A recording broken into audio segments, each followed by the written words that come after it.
So, hello and good evening, everyone.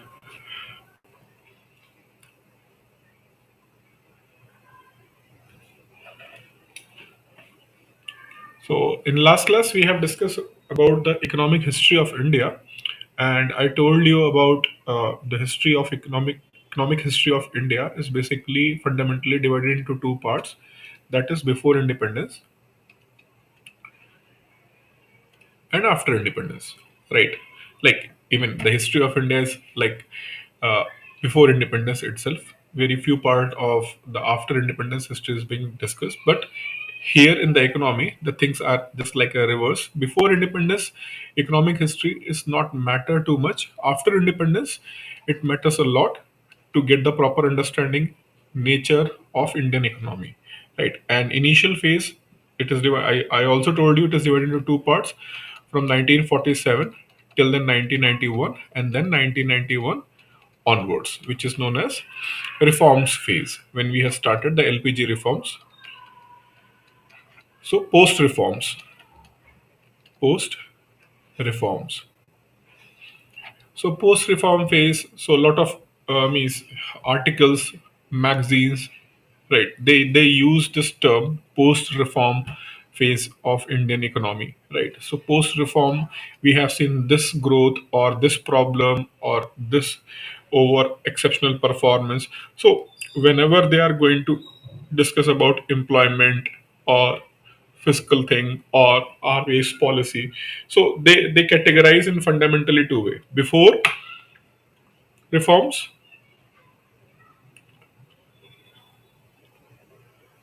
and post reforms. So before reforms and post reforms, these are the two different type of the reforms, means the economic history of India has been discussed, right? So I told you about the planning, and I also mentioned that I will discuss this planning part today, right?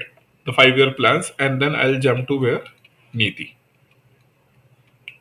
Niti Ayog, right? So let's start the planning in India. As I told you, from 1950 onwards, the 5 year plan started, and they went to till then 2017, total 12 5 year plans, right? So let's briefly discuss about those five year plans.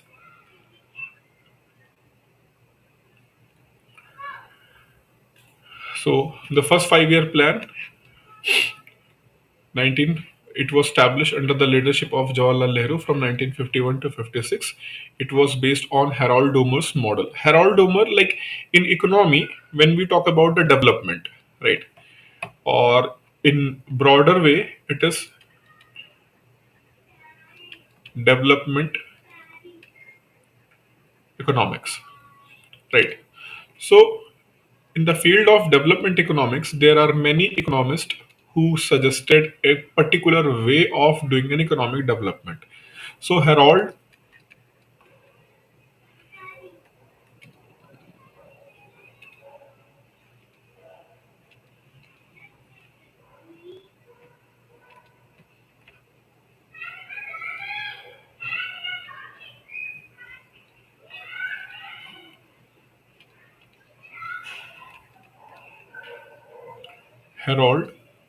and Domer was one of the group of economists. They suggested a particular model, and what was their model? Just briefly, I'm telling you their model. Like if any country, like economy is divided into primary, secondary, and tertiary sector. So Harold and Domer. Good evening, Sujit. So Harold and Domer, they have suggested कि if any economy generally have primary sector, secondary sector, and tertiary sector. Primary sector is agriculture and allied sector. Secondary sector is what, industries, whereas tertiary sector is generally known as service sector. So Harold Domer always emphasized if a economy, if having a strength in a particular sector. For example, if any economy who already have infrastructure of industries, right? So they make that particular sector of economy, they have to work on it so that they can strengthen it further, and that further strengthening of that sector is going to help development of other sector, right? So more or less it is about the trickling down. The growth in one sector will leads to the growth in the other sector. So means like primary sector, secondary sector, and tertiary sector. Fine. So they said that ki, suppose that a country is having already infrastructure and base for its secondary sector, like they have already good infrastructure, some basic good industries are already there, right? So they further strengthen it, and the growth in that sector automatically will lead to growth in the other sectors also. Fine. So this is what their model. It is opposite to what we have went for in the second 5 year plan, PC Mahalobanis model. Mahalobanis is like कि rather than focusing on that sector which is already have the basic fundamental things, don't go for development of that sector. Do not try to focus on that sector. Try to focus on other sector, right? So means their logic is कि that sector already have some basic things, so we should not uh, try to make it further strengthen. We should focus on those sectors which are lacking in the development. Whereas what Harold Domer believes that कि to develop any sector you need money, right? And you have to mobilize employment and income. To need means you want to mobilize the resources. Fine. So to mobilize the resources you must have some basic resources. So their argument was कि if a economy is doing good in a particular sector, try to make it further strengthen so that you can further create demand and resources, and it will be spillover in the other sectors. Whereas Mahalabane said that ki, no, that is good for those who are like advanced developing economies of that time.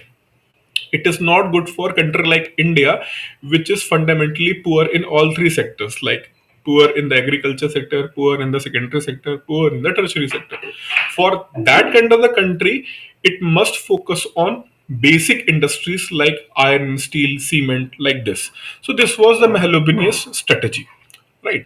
Whereas Harold Doma's strategy was that we should focus on our strength in order to further inculcate the demand and resource generation in other sector. Fine. So first 5 year plan was based on Harold Domer. That is why agriculture.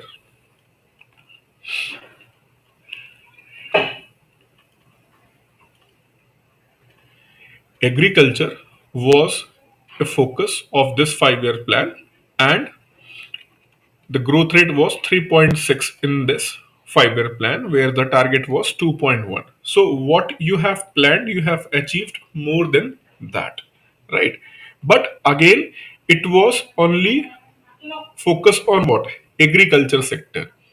And while implementing this 5 year plan, India realized that ki until unless India have basic industries like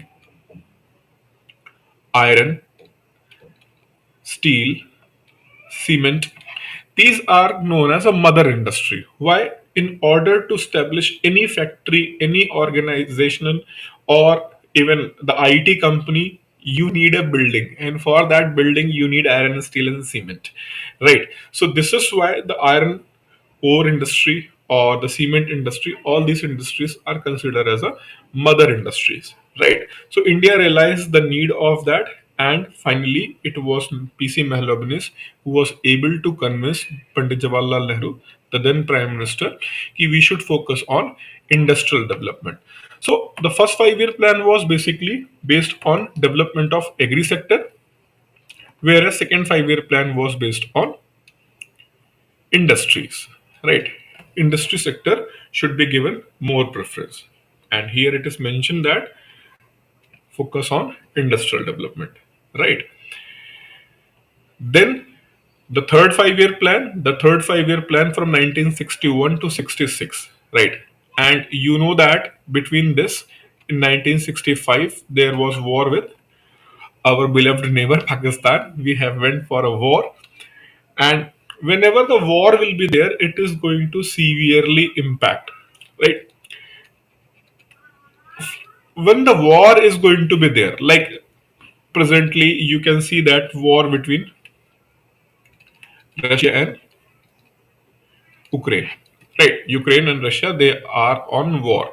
So economists, they always believe that ki war is going to what? War is going to derail the economic development, global economy and all. Okay. Whereas there are certain set of economists, they always consider war as a mother of all demand. War as a mother of all demand. So it is said that yes, Ashutosh, 1965 India-Pakistan war. So certain group of economists, they always believe that war is a mother of all demand, and they say this thing because they have historical evidences. Wherever the war happened, during the war, maybe economy faces lot of issues. Wherever the war happened, at that point of time, the country who involved in the war, or the country who got influenced or impacted because of war, in all those countries economic growth would decline during the war. But once the war is over, all those countries who are involved in the war or who get impacted because of that war, they have seen very high economic growth rate in next few years. Right, next few years. Right. So this is why certain group of economists, they believe that ki war is a mother of all demand. But it is not always true for all the countries, especially countries with less resources or no resources. It is never true. Like case in point, Afghanistan, always on war, right? Always on war. Many of the African countries always on war. Even country like India, which is fighting with the proxy war, right? The hybrid war, proxy war, where the enemy is not going to fight with you in the battlefield, right? They are not going to fight in the battlefield. They are going to fight ideologically. They are going for the proxy wars, right? They are going to instigate separatist movement. They are going to instigate other things which can destabilize you as a nation, right? So this is why sometimes it is said that ki, the problem with the India is what, ki India is not in a particular war.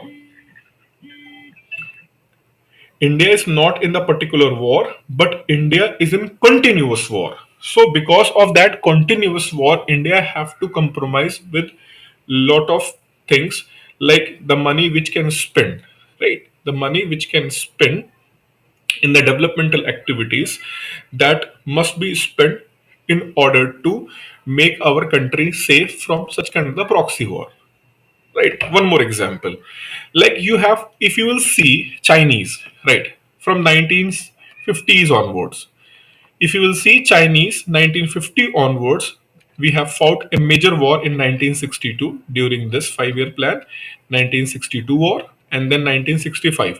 But if you'll closely see the Chinese behavior, 1960s, then again in the decade of 1970s, then again in the decade of 1980s, within a decade, they are going to do something, right? They are going to do something to provoke India, right? Though they do that thing with the calculation, they do this thing with the calculation, but yes, they are going to push, right? Certain foreign policy expert, they called it as a salami slicing.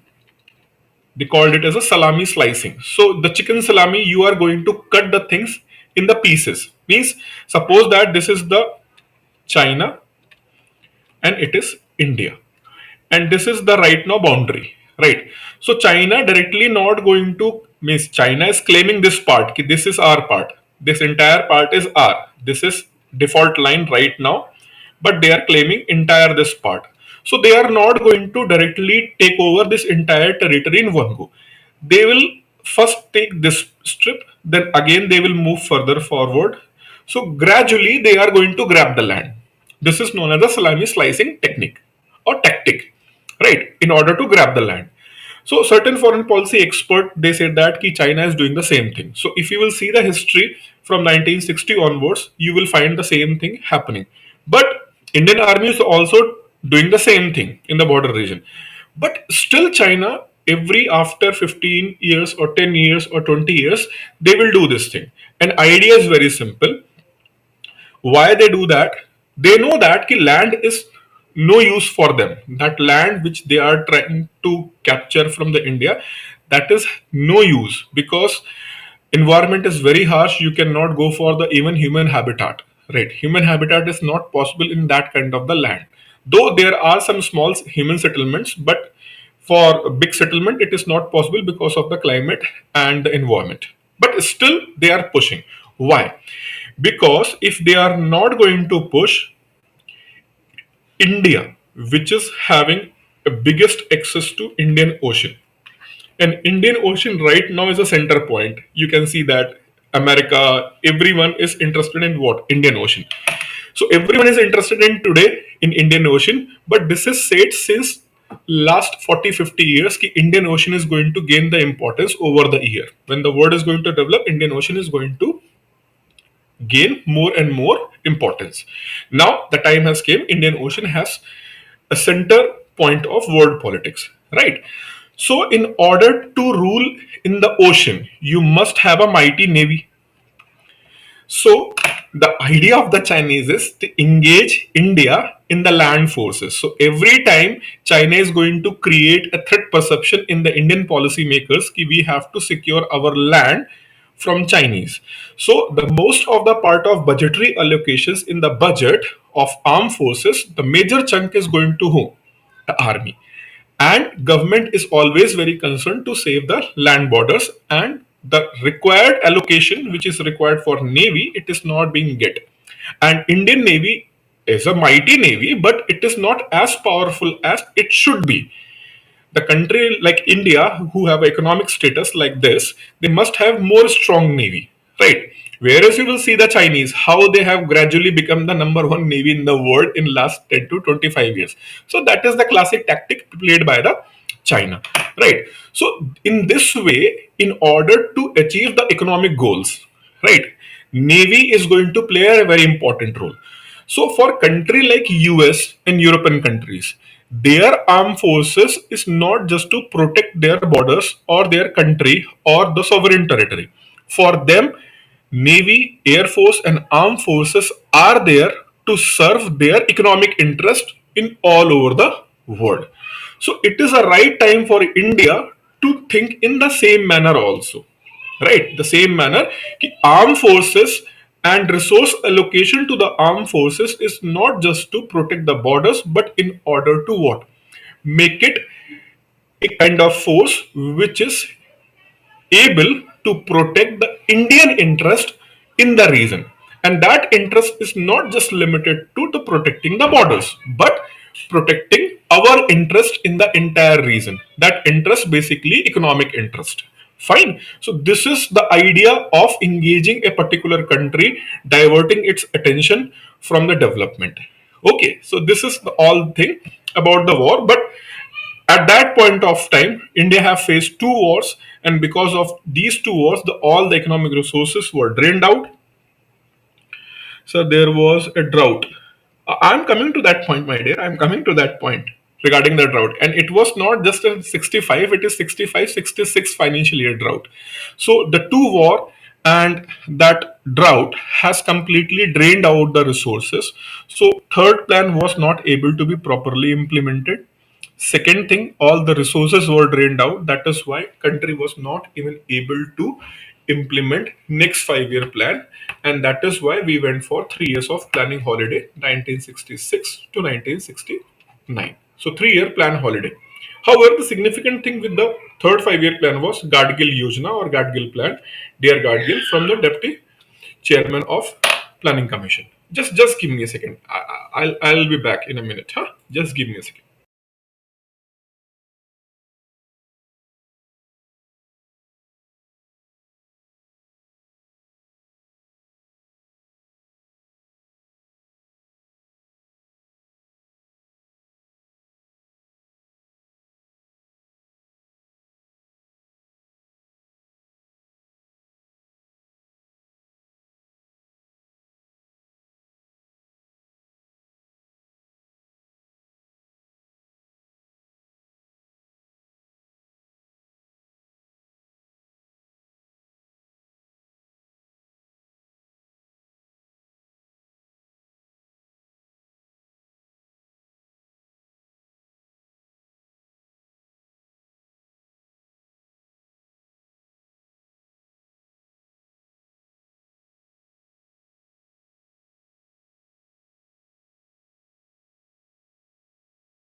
Okay, sorry for interruption. So this third 5 year plan, that was based on Gadgil Yojana. Gadgil, and here it is mentioned, Gadgil was deputy chairman of the planning commission. Right. The plan principle was a self-sufficiency. Right. So the growth we have achieved in the first 5 year plan and the second 5 year plan, we have tried to go for what? To get reliant. Right. So you can see that even today government is talking about what? Atmanirbhar. Right. Government is talking about Atmanirbhar. So it is not a new thing on which government is emphasizing. Right. It is in existence since 1960s. So since 1960s government have put an emphasis on Atmanirbharta, a self-reliant. Right.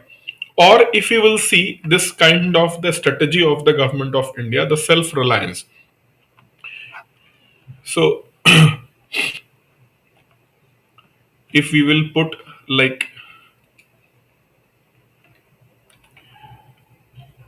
government focus on self-reliant, self-reliance on x-axis, on y-axis, year. Right. So 1960s onwards, government emphasized on what? Self-reliance. Again, 1970s, 80s, it went down, right? Self-reliance was not focused, though that was a kind of a policy ki yes, we want to go for self-reliance, right? In 1960s and 1970s, even during the Indira Gandhi, also initial phase of Indira Gandhi, she also emphasized for the self-reliant. But over the years, by 1980s, the Indian government's rhetoric was there, but no proper policy kind of the thing for self-reliant kind of the thing. Even in 1990s, again it went further down, right? And with the LPG reforms, we have opened the economy, allowed the foreign investment and all, right? So again, there was a no emphasis. From 2020 onwards, government again pushing for what? Atmanirbharta, self-reliance, right? And the reason at that point of time and reason at this point of time, there are the two common things, right? Or there are the few common things and there are few different things about Atmanirbharta right now and Atmanirbharta at that point of time. Atmanirbharta at that point of time means back in the history was India want to fulfill all our basic requirement on its own. Even today, the Atmanirbhar plan also have the same fundamental principle. But right now, this Atmanirbhar plan is having one more additional feature. It is not just related to what to make yourself self-reliant, right? The thing is to make yourself self-reliant, and if that thing is accepted in India, suppose India is not manufacturing product X, so product X right now it was imported from foreign countries. Now we will try to manufacture that product X in our country and we will sell this product X in our country. A country having 1 billion or 1.2 billion plus population. A country which is having 1.2 billion plus population, and if we are able to successfully sell that product in this big economy, right, then why not we are able to sell in the other part of the world, right? So now the emphasis is not just stop after getting self-reliant. The idea is after getting self-reliant, try to sell that product all over the world and make more money, right? So in this way, now this self-reliance is not just want to make yourself self-reliant, but in order to promote industry and increase what? Exports.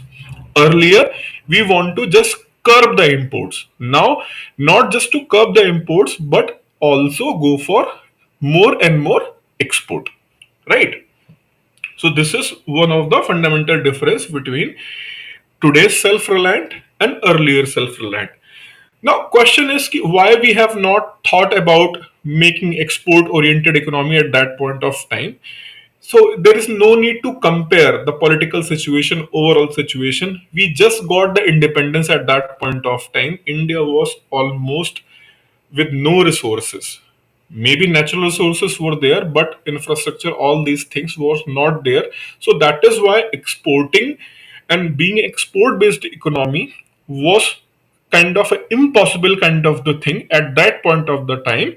That is why our policy makers, and they have to be realistic, and they went for be realistic, and with the realistic way they were just focused on being self-reliant and trying to go for what, import substitution approach.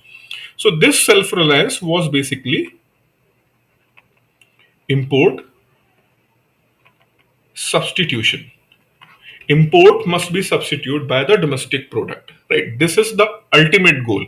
Today the ultimate goal is not just an import substitution, but after import substitution go for mass production and go for exports also, right? Anyway, I told you ki because of this Sino-India war and Indo-Pakistan war, this 5-year plan and whatever we have thought, we are not able to implement. Acha, one more thing regarding the Gadgil Yojana. What was the Gadgil Yojana? As we know that ki we are a country of union and union of states, right? So a lot of states means there are the many states. To what basis central government is going to allocate that money? In the last session, I told you ki in budget, right? In budget, there are the two type of the expenditure. One is planned expenditure, and other is non-planned expenditure, right? And one more thing, under constitution, under constitution, there is a provision of finance commission, and finance commission suggests for next 5 year how the tax should be. Tax receipts must be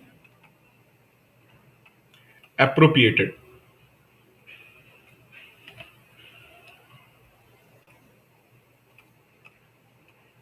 between center and states, right? So this is one way of distributing the resource tax revenue between center and state. Apart from that, constitution also direct union government to provide financial assistance to the state on its discretionary basis, right? There are the provisions. So as per our constitution, the tax receipts must be shared among the center and state. Apart from that, union have a power to provide financial assistance to the states. Whereas under the planning, government of India is also going to provide resources in terms of monetary resources to the state for their development. But we know that the size and population and economic status of every state is not equal. Different states are having different population, different level of their economic growth. So what should be the formula? What should be the formula, and what formula should be used in order to provide the resources to the states under 5-year plan, right? So this formula initially which was used and recommended and used by the planning commission, it was not acceptable to all the states, and that is why Professor Dr. Gadgil, he suggested a new formula to resource allocation. That is why it is known as Gadgil Yojana overall the plan, whereas the resource allocation is known as Gadgil formula. And the formula which was suggested by Gadgil, Professor Dr. Gadgil, it was almost accepted by all the states, and they agreed with that formula. But again, that formula was re-revised in early 1990s when Pranab Mukherjee was deputy chairman, former president, right? And at that point of time, he was a part of planning, and he suggested that this should be the revised formula over Godgill formula. So during the planning phase, two times this formula for allocation of resources to state was revised, first under Dr. Gadgil in 1960s, then again in the early 1990s on the recommendation of Pranab Mukherjee. The Mukherjee formula was implemented to provide the resources to states. Right. So in this way, the Gadgil was came into the picture. So sometimes they have asked in past in some GK based questions, they have asked what is Gadgil formula or Gadgil plan. So Gadgil plan came into third 5 year plan. Right. And as I told you, ki plan holiday from 1966 to 1969 because of lack of resources, that was planned holiday. Right. So in this phase, three annual plans were implemented: 66 to 67, then 67 to 68, and then 68 to 69. So three annual plans were implemented during this phase. Right. Now just come to the fourth 5 year plan. Fourth 5 year plan 1969 to 1974.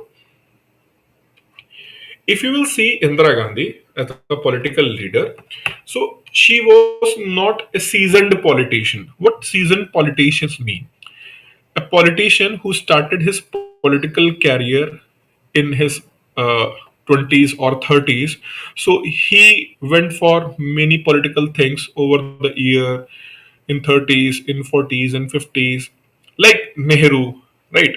Shastriji, Nehruji, Shastriji, all these politicians, they are seasoned politicians. So they build entire career on the politics. Where was Indira Gandhi was parachute dropped. Parachute dropped means what? She was not kind of a political leader, but she accompanied Nehru many times.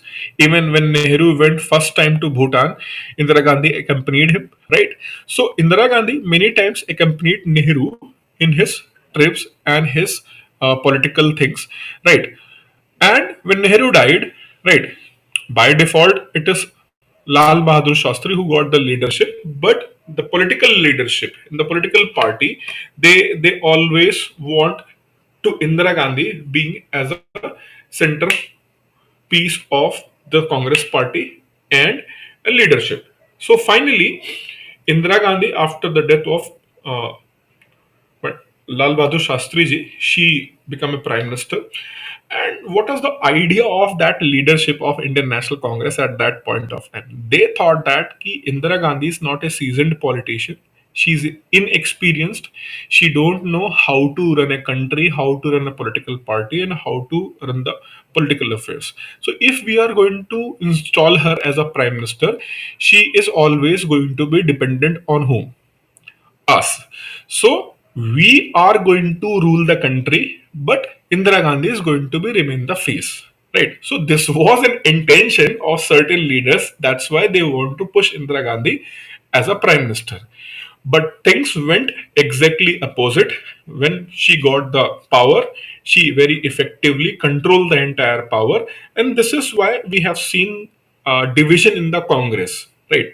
So that INC, Indian National Congress, right, that Indian National Congress saw a division or faction in the party, and later on it is become Congress I. Congress I means Congress Indira Congress, right? So these political things happened, but ultimately Indira Gandhi emerged as the most powerful leader, and this has given a lot of confidence to Prime Minister, and the bold reforms, whatever in her mind, right? Earlier she was not very confident enough ki I should go for it or not. But when she scored over the political opponents inside the party, outside the party, then she became more confident, more determined in order to implement all over the policies, whatever coming to her mind, and with the help of her advisors, like nationalization of bank in 1969. One of the bold steps taken by the government. Government has nationalized 14 banks, right? The private banks were nationalized in 1969. Fine. So certain kind of the bold reforms were taken. Even in 1971, India faced the India-Pakistan war, and India was able to deter the pressure made by the US and Europe with the help of Soviet Union. Right. So, in this phase, major political things have overshadowed India's economic development. Right. Again, in the fourth 5 year plan, third 5 year plan, political things, war, political instability at external level.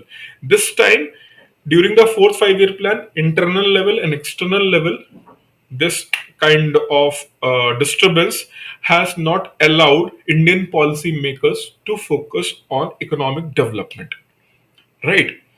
So this was also a troubled phase.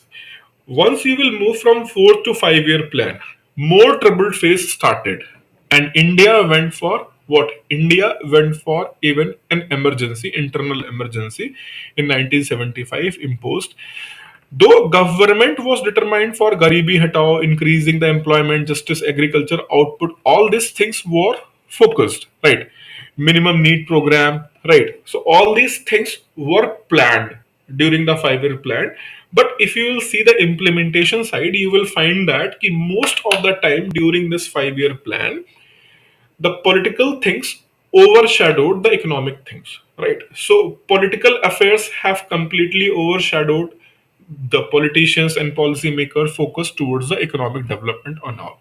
And even that went to such an extent, this 5 year plan was even not able to complete its 5 year. Indira Gandhi was removed from the power after general election. Janta government came to the power and they didn't wait for to end the 5 year plan in 1979. They completed that 5 year plan within 4 years, then say that this 5 year plan is over and we are going to implement new 5 year plan, that is sixth plan from 1978 to 1983. And that was based on rolling plan. I told you about the rolling plan means rather than going for a whole soul 5 year plan or 7 year plan or 10 year plan, we are going to have annual plan, short term plans, on the basis of performance of those short term plans, we are going to make it what? We are going to make another plan accordingly on the basis of the performance. So rolling plan was the theme and sixth 5 year plan was implemented. But Janta government fall and general election happened again and Indira Gandhi came back to the power in 1979. And then she scrapped this 5 year plan on the basis of rolling plan and she started a new 5 year plan from 1979 to 84. Right. So this 5 year plan, the sixth 5 year plan was started. Right. They have mentioned 1990, that is wrong. Right. So here it is 80 to 85. Sorry. 80 to 85 new 5 year plan was implemented by Prime Minister Gandhi. And whatever you have mentioned here in the fifth 5 year plan, Garibi Hatao, employment. So, in many exam where they ask the GK, they ask many times ki in which 5 year plan government has give a slogan of Garibi Hatao. So the slogan of Garibi Hatao was given in the fifth 5 year plan, but actually the schemes to remove the poverty, right? Poverty alleviation, most of the programs were implemented during sixth 5 year plan, that is from 1980 to 1985. And again, you can see that here again, what is the mention of self-sufficiency. To reach the self-sufficiency, it was again a center piece. We are going to self-sufficiency. But again, from 1980 to 1985, though there was a political stability to certain point, but after the assassination of Indira Gandhi, again political instability was created, and again a new prime minister was parachute dropped, like Rajiv Gandhi, who was completely non-political person. He was a pilot, and but finally, because of the demise of Indira Gandhi, he entered in the politics and he became the prime minister. Again, the political party, International Congress, certain leaders who feel that I should be roped up as a prime minister. Why uh, Rajiv Gandhi was being made as a prime minister? So again, there is a kind of faction in the political party, and more political party came into the picture. Right. So again, if you will see that decade also, 1980 to 1990, this phase again some sort of political instability was there, right? And apart from that political instability, from this 85 to 90, during the seventh 5 year plan, this plan create more problem. Though again we have mentioned a lot of good things in our planning book, right? Means on the papers, again lot of things we have started, but actually you can see here the growth is 5.0% and we achieved 6.1. Though we have achieved, right? Like it's like, see, if your income is 100 rupees, okay, your income is 100 rupees and you are able to increase your income by 110 rupees, your growth rate is 10%, right? But your income is 1000 rupees, okay, your income is how much? 1000 rupees. Now you have just increased how much? 6%. Now it is 1060. So here you have went for only 6% growth and you have achieved 10% growth. So every time the percentage growth doesn't matter, the exact volume also matters. So here you can see that the 10% growth, but again if you will see 10% growth means how much increase? Only 10 rupees. Here 6% growth, how much increase? 60 rupees increase. So sometimes the percentage point growth is not going to give you the exact figure. Like in 2020-2021 financial year, everybody know that lockdown was there, all the performance indicator went down and even went to the negative. So if you are going to compare the growth of 2021 2022 with financial year 2020-2021, so definitely in this year you are going to see the phenomenal growth in comparison to that year, because in that year almost there was a lockdown, so there was a no growth there, and all of a sudden everything opened and you have seen the good growth 2021-2022.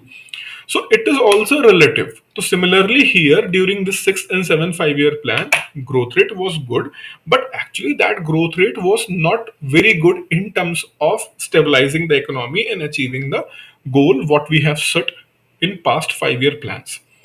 Okay, so here though India have achieved good growth, but again lot of things at fundamental level are still same. There is no improvement in those things, and the major problem started from 1987 itself. From 1987 the disintegration of Soviet Union was started, and finally means the building block, and finally with the fall of Berlin Wall 1989, Berlin Wall was fall. East Germany and West Germany was divided with the Berlin Wall. Berlin was been broken, and proper disintegration of Soviet Union started. Why the Soviet Union disintegration was very important from the Indian point of view? Because whenever India have faced a kind of payment crisis, balance of payment crisis, or foreign currency related crisis, it is always Soviet Union who provided a good support. Now because Soviet Union is going to be disintegrated, Russia is not able to help at that point of time to India. So it was a big problem. It was a big problem for whom? It was a big problem for government of India. What is the actually that at that point of time in 1989? So there was a no problem, but the thing is now we are unsecure. Why? Because Soviet Union was there and they always help us in time of contingency. Now if Soviet Union is not there, if some problem will come, who will help us? Right. So that was a fear in the mind of Indian policymaker, and that fear become reality in 1991, 1990, 1991, when US attacked on Iraq, right? So Gulf War started, and because of that Gulf War, the price of petroleum product went skyrocketing. India was low with foreign reserve, and situation was like what Pakistan is facing right now. Their foreign reserves depleted below to $10 billion, depleted below to $10 billion. Same situation India started facing in 1990s, 1991. But Pakistan is not as means they are in the big trouble right now, but at least energy is not a big issue because they are getting crude oil or the refined petroleum from the Gulf countries on very concessional price, deferred payments, all these things. So the severity of problem, right? When India having $10 billion and Pakistan having $10 billion, one thing, India have big population, big economy in comparison to Pakistan, so it is more concerned for India. Second thing, Islamic countries who have major resources in terms of crude oil, they are providing crude oil and related petroleum product to Pakistan even on very concessional rate. Though that is still too much for the common Pakistani people, but still that is on very concessional price. Fine, still very concessional price, though it is very high for the normal Pakistani people. But still they are getting support. But for India at that point of time in 1990, the price was a normal price, not a concessional price, and you cannot go for the deferred payment. So we are about to go for default because our foreign reserve went down below $10 billion level. That means if we are not going to get any financial assistance in next month, India is going to be on default. Default means we are not able to pay for our imports. Then India went to the IMF for bailout package, and IMF said that, ki, see, we will provide the bailout package, but on certain terms and condition, your economy is non-competitive. You have to make your economy competitive so that in future you should not face such kind of crisis. So that condition was put forward by the IMF. India went for hard negotiation under the leadership of then Finance Minister Dr. Manmohan Singh, who later became the Prime Minister of India. So the intense negotiation happened, and India agreed to implement the reforms. But India was able to get what? The time. Means we are not going to go for big bang reforms in one go. We are gradually going to implement those reforms. Means IMF want those reforms must be implemented within a span of 3 to 4 years. India said that it is not possible for us. We can implement those reforms in the phases, in the phased manner. In next 10 to 12 years, we are going to implement those reforms in the phased manner. Right. So this is what India was successfully able to bargain. And this is why Dr. Manmohan Singh is much appreciated in the world economy, right? Why? Because it was not just India who faced this problem at that point of time in 1990. There are more than 35 countries who are having the same kind of the problem, and IMF have provided the bailout package not only to India, whereas country like Argentina and some African countries, they also got the bailout package. But it was the successful implementation of those reforms by understanding the Indian conditions, and those reforms were implemented, right? And they were implemented in the very successful manner, and that changed the India's destiny in terms of many things, especially in the economic context, right? So in that way, this phase went, and because we changed the nature of the economy, right? Earlier, the resources was basically controlled by the government because we believe in directive planning. We move to what? We move to indicative planning.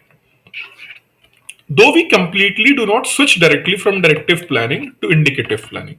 So, if you will see LPG reforms, what actually happened after the LPG reforms on the planning? What was the impact of LPG reforms on the planning? So, before reforms, planning is going to see both part. Both part means one is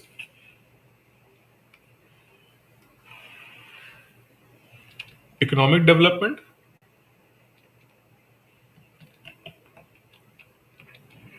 and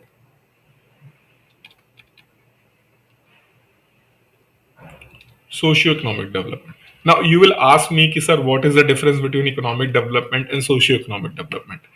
See, just for your understanding, when I say economic development, so here the focused on what? Industries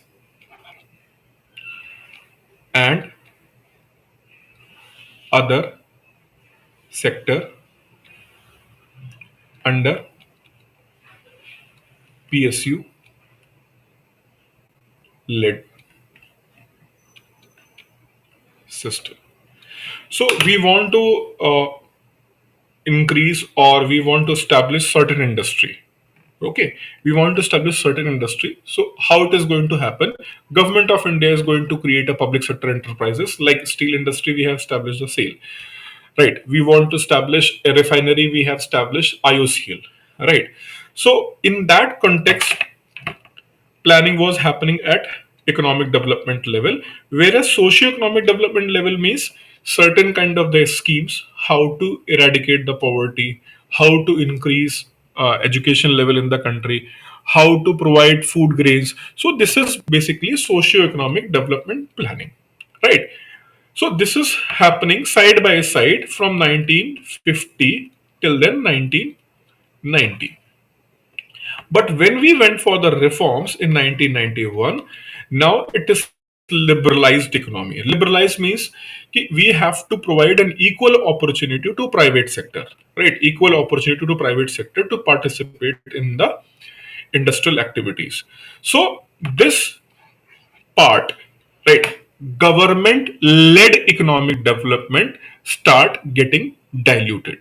So if you will see, number of public sector enterprises established from 1950 to 1990, and the number of public sector enterprises established from 1991 till then. Planning commission was there, means plan implemented. So from 1991, last 5-year plan was 12 5-year plan, and it was finally completed in 2017. Right, it was finally completed in 2017. So if you will see the number of public sector enterprises established in that phase and number of public sector enterprises established in that phase, so it is just 1/10. Only few number of public sector enterprises were established, and these are more or less having administrative role rather than production role, right? Even those who are established, they are established for the purpose of administrative role rather than production role. Fine. So in that way, the impact of LPG reforms happened on the planning. So the economic planning was diluted and it went to socio-economic development, welfare planning, where the government is more focused on the welfare policies rather than economic policies. So this was a kind of a shift, gradual shift from 1991 onwards. Earlier, we was going for both economic plus welfare policies under the planning, but from 1919 onwards, government start gradually shifting its focus from economic planning to what? Welfare planning under the 5-year plans, right? And in this way, the further 5-year plans were implemented. So if you will see those 5-year plans, you will not find any kind of the significant thing happen during those 5-year plans, because industry and economic development was never focused. And finally, government has what? Government said that ki, okay, Tata bye bye to what? Planning Commission, and they established what? Niti Ayog, right? So when Niti Ayog was established, here it is in the PDF. I will share with you. Right after this class, I will remove these annotations and I'll share this PDF. If you want, you can have this PDF. Right. So the Planning Commission was disbanded and Niti Ayog was established. Finally, on 1st January 2015, government has passed a resolution and they have formed what? Niti Ayog. So these are the things you can find easily anywhere. Though I have mentioned here the structure of Niti Ayog, each and everything I have mentioned here. You can just read it out. What is more important for me, which is required to be discussed by me, right? Even though I have given the glimpse in the last class also, even here, because after the LPG reforms, government should not unnecessarily interfere in the economic development. Government should facilitate all things which is required for better economic development, that must be facilitated by the government, because now we are no more socialist kind of the economy. Okay, The reforms we have started in 1991, we have given it up the socialist nature, and we have opened every sector, almost every sector gradually for what? Private sector. So when the private sector is there, right? The private sector is there. For example, right now, who launched the rockets in India? That is ISRO, right? But government has allowed to open this sector of space launch for private companies also. Though right now they are in nascent stage, right? Only there are one or two startup companies who are building their facility, and they have planned in next 4 or 5 years we are also going to have our launch facility. Now suppose in next 6 years, go back to 2027, and imagine apart from ISRO, A, B, and C, there are three more companies equally capable of launching a satellite. Government want to launch its satellite. So if government directly going to give a contract to ISRO, how these companies are going to grow? Not possible. These companies cannot grow. So how government have to go for? Government have to go for auction. Ki we want to launch a satellite, and we will give this tender to that company which is having more capability, or they are going to launch the satellite at the minimum cost. So government have to go for what? The kind of auction kind of the thing in order to give the contract, right? Same thing government did with the what? This ordnance factory. So earlier India was having an ordnance factory board. So ordnance factory board was responsible to make all those ordnance related thing in India. But as you opened the defense sector for the private companies, so if the defense sector is open for the private companies and you are unilaterally giving those contracts of manufacturing of gun and all defense related equipments to ordnance factory directly, how the private companies are going to grow? Not possible. So this is why first of all, make it a level playing field for everyone. Do not be biased with the particular government companies. So you have to give up this socialist economic strategy, right? Because you have chosen for liberalization, privatization, and globalization. So government have to give up its role in what? Government have to give up its role for directly involving itself in the production activity. Government have to restrain itself from production activity involvement, right?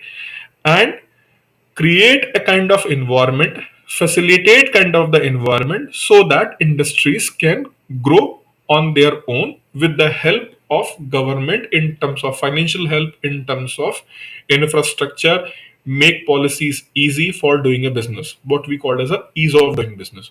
So this is why over the year government have to give it up. So this is why the relevance of planning commission went little bit what? Decreasing over the time. And ultimately, the new government with the new philosophy came into the picture, and they find that there should be a kind of an advisory body, monitoring body, and advisory body which can suggest us in the better way, right? So this is why they have established a Niti Ayog, and you can see that the Niti Ayog is going to have this four characteristic. One is what? Policy and program framework. So you can draft a plan. What I have discussed in the last class, you can draft a plan. And because India is a union of state, involvement of states is very important for any kind of the plan drafting and its implementation. So try to make sure that more and more states can participate more actively. So this is why you have to focus on what? Cooperative federalism. Then monitoring and evaluation. What you have drafted, that is going to be implemented by central government and state government without any interference of Niti Ayog. Earlier planning commission was implementing those things. They are interfering, they are directing, they are dictating, in this way you have to implement. Now no, you are not going to implement, but you are going to monitor and evaluate the performance. And on the basis of that performance, think tank knowledge initiative hub have will be created, and on the basis of your performance evaluation, monitoring based performance evaluation, then again go back to what, policy and program framework. So this is the way how Niti Ayog work. And that is why you can see that the areas where they are going to work, they have defined all the areas where we have to go for. Right. So there is one Niti Ayog,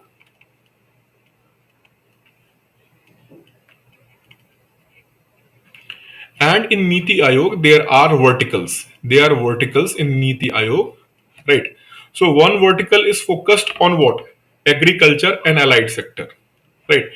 Another aspirational district program cell, right?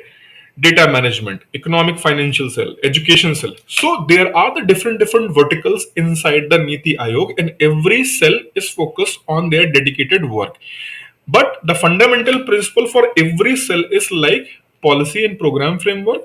Make sure that there will be the good coordination between union and state for implementation of the plan, right? Then whatever the plan is being there, it should be monitored properly and evaluation should be there. And for that evaluation, they have created certain indexes also, right? They have created certain index, and there should be the intellectuals who are going to see the performance, evaluate the performance. They are going to review those things, discussion will be there, innovations hubs will be there, and again we are going to make the much better policy.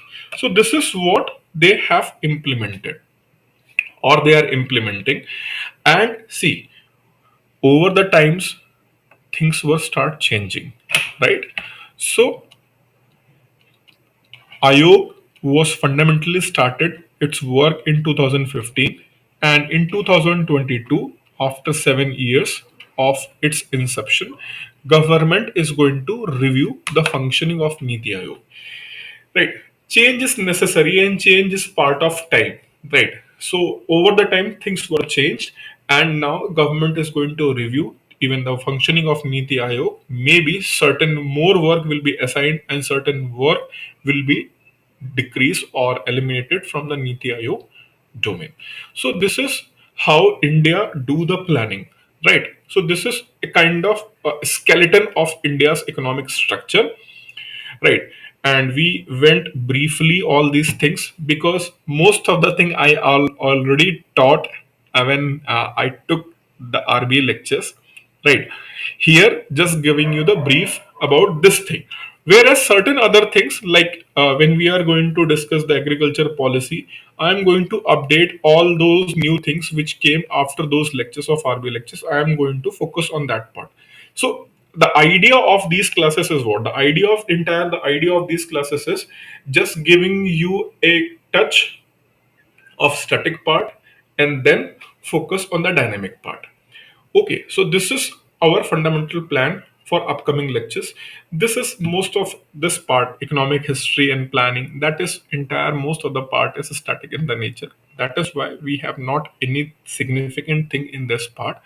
But yes, in the upcoming lecture, right, we are going to just briefly discuss the basic fundamental and we will jump to the dynamic part so that we can cover all related current affairs in that lecture also. Okay, so that is going to be the theme of upcoming lectures. Okay, so I have discussed all these things related to Niti Ayog also. I'll share this PDF to Ashok ji, and Ashok sir is going to share that PDF with you, and you can use as per your requirement. Fine. So